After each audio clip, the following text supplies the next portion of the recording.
Welcome back to Hope is Kindled, where we walk with the heroes of the written word, through despair, doubt, and redemption, to uncover what it truly means to live with faith and courage. In every age, humanity has asked the same questions. Why do we suffer? What endures? Few have answered more powerfully than Victor Hugo and the ancient poet of Job, two souls who stared into darkness and found the dawn. Today, we bring together two towering texts, one ancient, one modern, that echo across centuries. The Book of Job and Victor Hugo's Les Misérables. Both refuse easy answers. Both look straight into suffering and ask, where is God? Where is justice? Where is hope? In this episode, we also explore something integral to hope, something that gives it strength, endurance, and direction, and that is faith. If you listen closely, you'll find that hope has a heartbeat, but it is not the whole of it. Hope is but one chamber, one pulse in a greater rhythm. The other half, the answering beat, is faith. Together, they keep the soul alive, the quiet music of endurance that carries us through the dark. Faith without hope can grow still, and silent hope without faith can lose its ground and scatter like dust in the wind. But when they move together, one drawing strength from stillness, the other from vision, they form a living pulse that drives all creation forward. The heartbeat of hope is not loud. It does not drown out despair. It outlasts it. It beats in every culture, every prayer, every act of kindness that insists the story isn't over.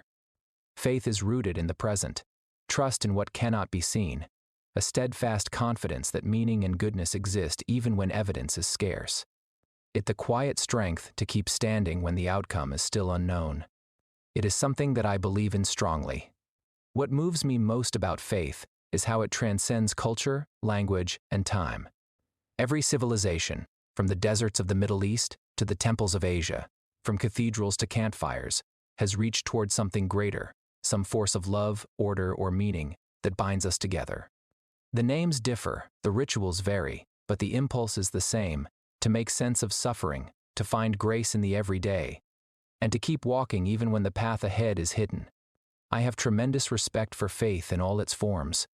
For those who kneel in prayer, for those who meditate in silence, and for those who simply live kindly, believing that light must be stronger than darkness. Faith, in every culture, is a mirror of the human heart, fragile, resilient, searching, and luminous. It reminds me that no matter where we are born or what language we speak, we are all trying to answer the same question. How do we keep believing in something good when the world gives us reason not to believe in it? Hope looks to the future, the expectation of goodness yet to come, a forward-looking assurance that tomorrow can hold light, healing, and renewal.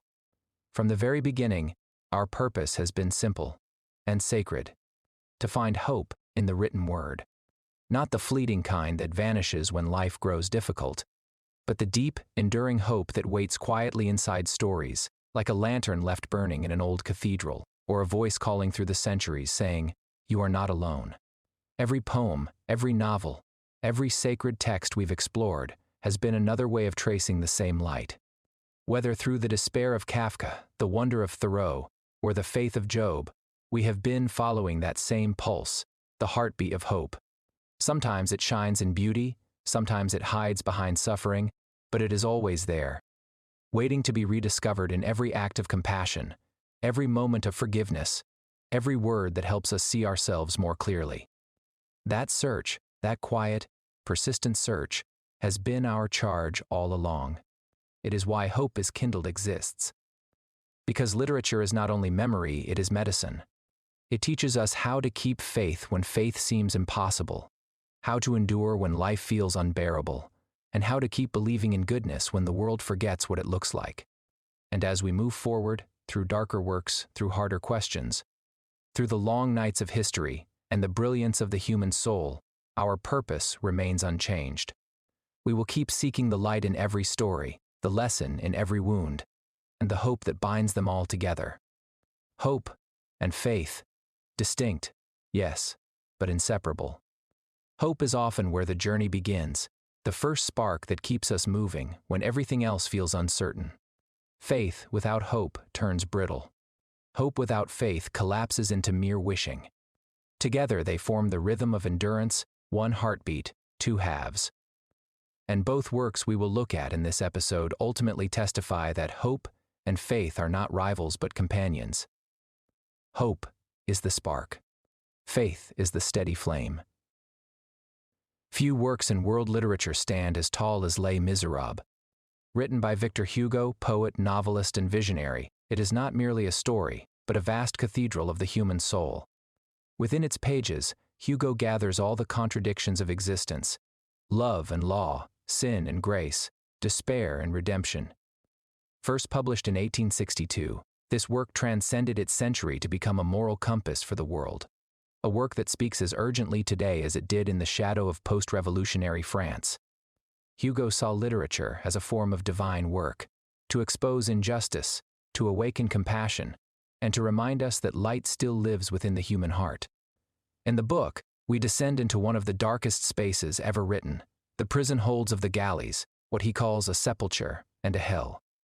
Chains, stench, silence. And then, across that silence, a line that humbles every philosopher and priest alike, when he wrote the following: "For where there is no more hope, song remains." Hugo does not mean this as mere poetry. He is describing survival. Even in a place designed to erase humanity, music persists. When words fail, rhythm remembers.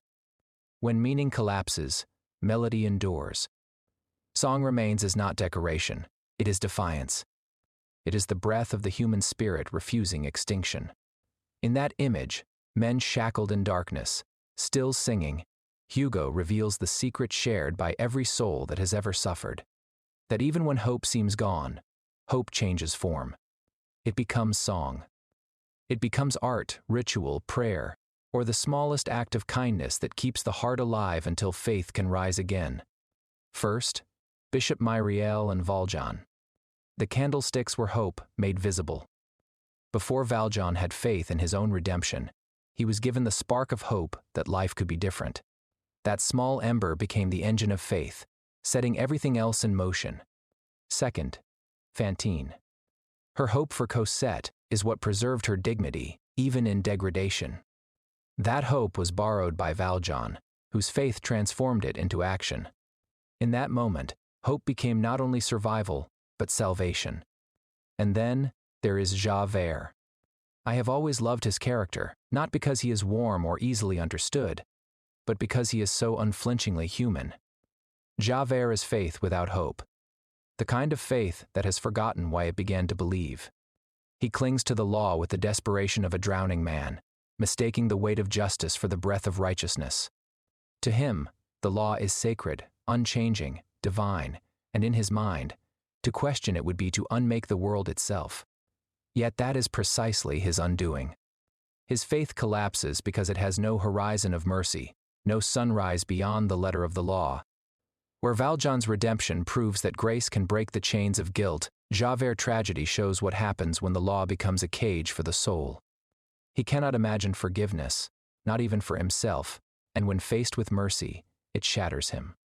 I have always found something haunting in that collapse. Javert is not evil, he is lost. He is the shadow cast by faith when it abandons hope. His story reminds us that conviction without compassion is not strength, it is blindness. Hugo, with infinite tenderness, refuses to mock him. He gives Javert dignity even in his downfall, showing that the greatest tragedy is not the failure of justice, but the failure to believe in grace. In every corner of this vast novel, Hugo reminds us that hope ignites faith, and faith sustains hope. One breathes life into the other.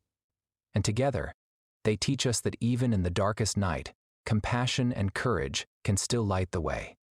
Amid the vast cast of Les Misérables, few characters embody hope and faith as quietly yet completely as Marius Pontmercy. To some, he is simply the romantic youth, the dreamer who falls in love with Cosette. But within the moral architecture of Hugo's world, Marius is far more than a lover, he is the bridge between despair and renewal. The generation that must believe again after centuries of suffering. Raised in confusion and isolation, estranged from his royalist grandfather, haunted by the shadow of a father who fought for Napoleon, Marius begins as a young man without foundation. He represents France itself after revolution, wounded, divided, searching for meaning.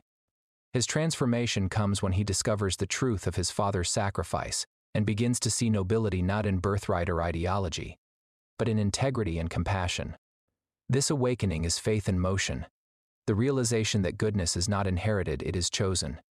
At the barricade, Marius becomes a symbol of hope that acts. Surrounded by death, he refuses to give up. Even when the revolution collapses, he does not surrender to despair. His survival is not victory in the worldly sense. It is a statement of endurance, of belief in a future that others will never see. And when Valjean carries him through the sewers, literally bearing the next generation upon his shoulders, it is more than rescue. It is a passing of the flame. Hope, once born in the mercy of the bishop and refined through Valjean's faith, now lives in Marius. Marius's love for Cosette, often misunderstood as mere romance, is in truth the novel's living proof that faith and hope can regenerate the world. Their love is tenderness born out of blood and fire, a small, luminous answer to centuries of pain. Through Marius, Hugo shows that even after barricades fall and empires crumble, the heart can still believe in goodness. That belief itself is faith. That endurance itself is hope. Marius stands at the novel's end not as a conqueror, but as the inheritor of mercy, proof that faith can be handed down, that hope can survive disaster, and that love, no matter how fragile, is the most enduring revolution of all. What Victor Hugo gives us in Les Misérables is not a new message, it is the same truth humanity has been trying to tell itself since the dawn of storytelling. This isn't just Hugo's vision, it's ancient. We find it in the Iliad. We find it in the Odyssey. We find it in the Bible, which is where we will turn next, to a man sitting in ashes, his robe torn, his heart bewildered, and his faith trembling but not gone. The book of Job is not simply a story about suffering, it is the oldest recorded conversation between the human soul and the mystery of God. If Les Misérables teaches us that hope can ignite faith through mercy and compassion, Job shows us what happens when even mercy feels hidden, when all light fades, and yet a single ember still glows. Here we learn that hope is not always a song sung loudly, nor faith a banner held high. Sometimes they exist as a breath drawn through tears, a whisper in the dust, a question that dares to keep asking. This is hope, at its most stripped down and sacred, the endurance of the human spirit when all answers are gone and only love remains. The story of Job begins not with certainty, but with a question that echoes across every generation. What remains of faith when everything else is taken away? Job loses everything: property, family, health, and he then endures what may be the most devastating trial of all, the silence of God. Faith collapses into questioning. Job doesn't curse God, but he curses the day he was born. He wrestles aloud with his pain, a radical honesty rarely seen in Scripture. His friends, meant to comfort him, become tormentors. Their words are theology without empathy, logic without love. They insist Job must have sinned because their worldview demands it. And this is where hope enters, not as cheerfulness, but as refusal. Job's hope is the courage to keep talking, to keep arguing, to keep seeking. When everything else breaks, he still wants to understand, still wants to hear. That longing itself is hope's heartbeat. We live in an age of wars, disease, displacement, sudden loss. Millions experience the same disorienting silence Job faced. And yet, we still find Job's courage, the ones who grieve loudly, speak truth to heaven, and keep showing up even when faith feels broken. There are stories that sing, and stories that weep, and then there are stories that endure. Stories that refuse to look away from the suffering of the world, yet still insist that light is not defeated by darkness. Les Misérables and the Book of Job are two such stories, standing centuries apart, and yet speaking the same unbreakable language of the soul. One unfolds in the storm-tossed streets of 19th century France, the other, in the wind-scoured deserts of the ancient world. One speaks through revolution, the other through silence. Yet both ask the same eternal questions. And now, it's time to bring all of that wisdom home, to anchor it in our own daily lives. Faith and hope are not abstract virtues. They are habits of the heart, practices we can return to when the storms rise and the night feels too long. As such, we will gather what the story has taught us about faith, hope, and the human condition, and translate it into steps we can carry with us into the everyday. Because every work of art, at its heart, is an invitation, not just to understand life more deeply, but to live it more fully. Consider your faith and hope playbook a simple compass for the journey.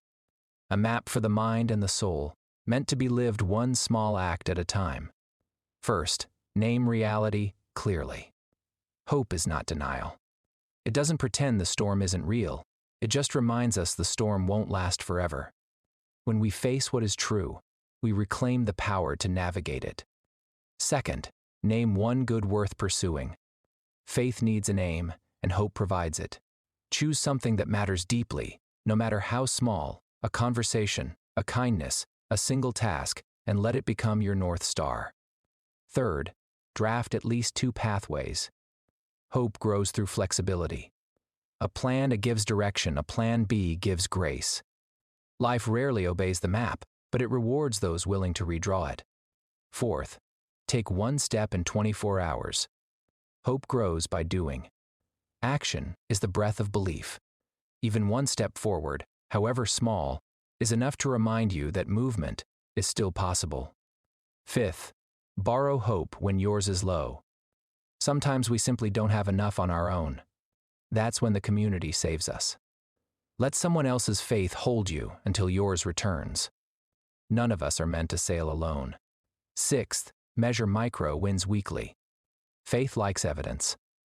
Write down what went right, even if it's just that you tried again. Progress doesn't need to be loud, it just needs to be real. Seventh, reroute in meaning daily. Hope supplies direction, but faith needs reminders.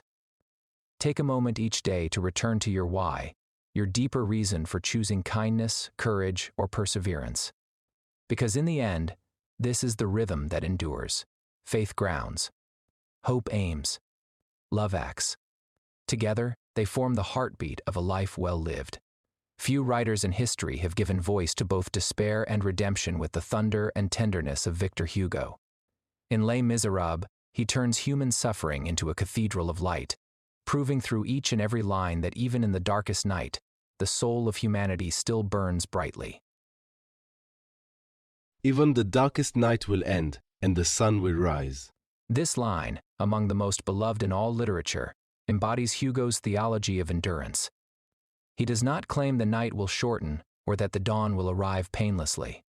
Instead, he affirms that despair, by its very nature, is temporary. The world turns, the seasons shift, and suffering, no matter how absolute it feels, cannot hold dominion forever. In this, Hugo anticipates modern psychology's notion of resilience.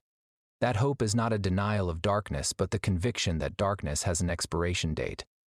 Therein lies the hope. To love another person is to see the face of God. Here, Hugo transforms love into revelation. It is not doctrine, ritual, or status that reveals the divine, but compassion. Jean Valjean's journey proves this, from the bishop's mercy that awakens his conscience to his own sacrificial love for Cosette. This line collapses the distance between heaven and humanity. The sacred is encountered through empathy. In psychological terms, love becomes an act of transcendence. It pulls the self outward, freeing it from the prison of ego and shame.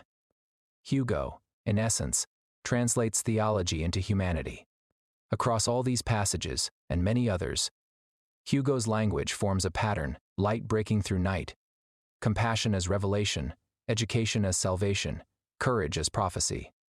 His vision of faith is hope lived out in action, love made tangible in service, and light carried into dark places by ordinary hands.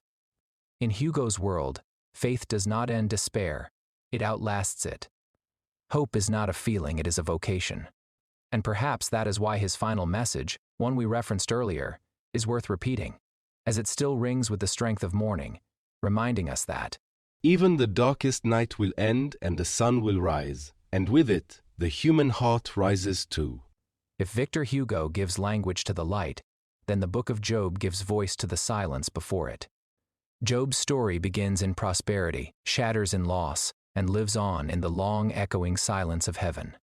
His friends come armed with explanations, his wife with despair, and Job himself with questions so human they feel like our own. Why? He asks, again and again, not in rebellion but in anguish. His words are the poetry of bewilderment, yet even in the ashes, something remarkable happens. Job refuses to curse the light. He speaks to it, he wrestles with it, but he will not abandon it. In this, Job is Hugo's spiritual ancestor. Both men write in the language of faith that endures absence, a faith that does not deny pain, but stares it down. Hugo's famous quote, "Even the darkest night will end," is the echo of Job's own endurance. And when we place these two works side by side, Hugo's Cathedral of Humanity and Job's Cry of the Soul, we realize they are both songs in the dark. Job asks what remains when everything else is taken. Hugo answers, song itself remains. Song, as in praise, memory, and love, is the evidence that the human spirit cannot be extinguished. Both teach that hope is not begging for rescue, but remembering how to sing in the storm. Faith, for them, is the music that carries the soul through silence until morning. Together, they remind us, the song remains. And, speaking of song, when we think of Les Misérables, it is impossible for me not to also think about the musical, to hear the music, the heartbeat that transcends the page. One day more. That swelling chorus of defiance, longing, faith, and courage. It isn't just a song about revolution, it's a hymn to endurance. Each voice in that moment carries its own Job-like conviction. To stand, to believe, to hope again, even when tomorrow feels uncertain. One day more is the human condition in 3 words. It is Job sitting in the ashes, refusing silence. It is Valjean carrying Marius through the sewers. It is every act of faith that begins as a whisper of hope. It is the strength to endure without understanding, to keep singing when there is no answer, and to believe that meaning is still possible, even in pain. Hugo and Job speak across centuries, in different tongues, but their message is the same. When the night feels endless, remember the song. Remember that melody of endurance and grace that has carried humanity through plagues, wars, prisons, and grief. It is the same song sung by miners underground, by astronauts in the void, by those who stand at hospital windows or gravesides and still choose love. Faith is not the absence of fear. It is the harmony that steadies our trembling voices. Hope is not begging. It is singing through tears, trusting that someone, somewhere, will sing back. I am sorry this episode turned out to be so long. I know some of you may not have needed to go searching for hope or faith today to this extent. I really did though, and I thank you for coming with me anyway, for walking this road, turning these pages, and giving me the gift of your company. This journey has always been, in part, to steady my heart, to listen for what matters, and to gain the kind of perspective these works can offer. So tonight, as we leave these 2 worlds, the barricade and the ash heap, let us remember that both men, Valjean and Job, teach us the same lesson. The song remains. Hope breathes.